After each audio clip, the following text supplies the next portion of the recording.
নমস্কার নমস্কার বন্ধুরা, আজকে ঢ্যাঁড়স রান্না করছি বা ভেন্ডি রান্না করছি। কড়াই গরম করে নিচ্ছি, ভালো করে গরম করব। কালো জিরে ফোড়ন দিচ্ছি, তেজপাতা দিচ্ছি, তেল গরম করে নিচ্ছি, কাঁচা লঙ্কা বেটে নিলাম। কাঁচা লঙ্কা বেটে ভেন্ডি দিয়ে ঢ্যাঁড়স দিয়ে রান্না করছি। তেল গরম হয়ে গেছে, এখন ঢ্যাঁড়সগুলো ভেজে নিচ্ছি। কাঁচা লঙ্কা বাটা দিলাম, ভেন্ডি রান্না করছি আজকে। জল দিলাম সামান্য,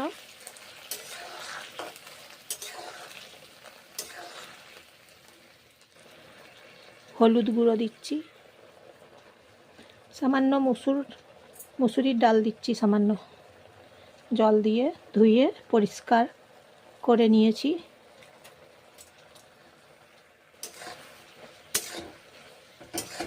এইভাবে ভেন্ডি রান্না করলে খেতে খুব সুস্বাদু হয়।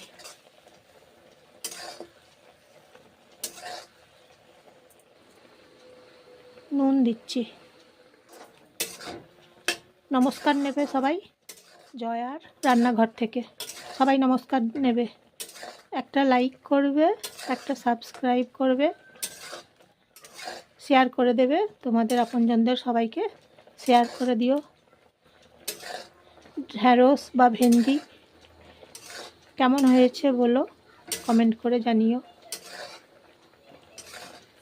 একবার এইভাবে খেয়ে দেখো, খুব ভালো তরকারি।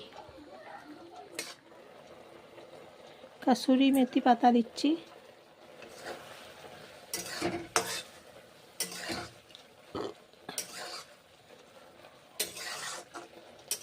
রুটির সঙ্গেও ভালো লাগে, গরম ভাতের সঙ্গেও ভালো লাগবে।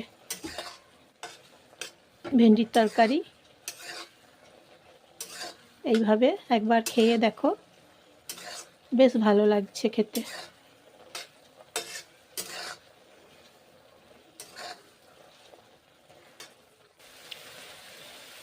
গাওয়া ঘি দিচ্ছি একটু, জল দিলাম। এখন কিছুক্ষণ এখন হবে, রান্না হবে। ঢাকনা দেবো একটা,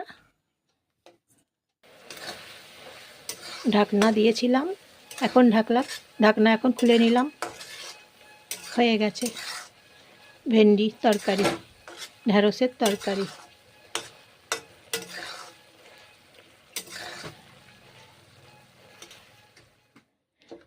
একটা পাত্রে ঢেলে নিলাম, দেখো কি সুন্দর হয়েছে, খেতে অপূর্ব স্বাদ হয়েছে। ভেন্ডির তরকারি রান্না করছি আজকে, করে নিলাম, হয়ে গেল ভেন্ডির তরকারি।